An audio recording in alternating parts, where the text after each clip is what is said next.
মাকে বলেছিলাম বাড়ি গেলে একটু মা কাঠের জালে রান্না করে খাইও। আর কি করবো রে, সবই তো হয়ে গেল।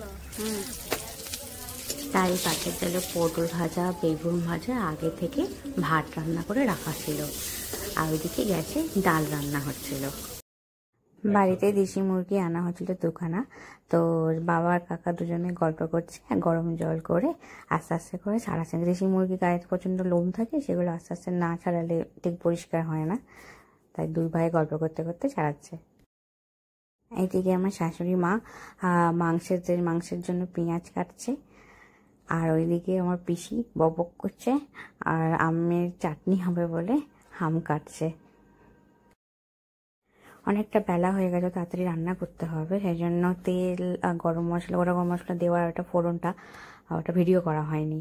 তাই এদিকে গোটা গরম মশলা, তেজপাতা, গাছের পাকা কাঁচা লঙ্কা আর পেঁয়াজ দিয়ে ওটা ভাজা স্টার্ট করে দিয়েছি। আদা রসুনও দিয়ে দিচ্ছি। এবার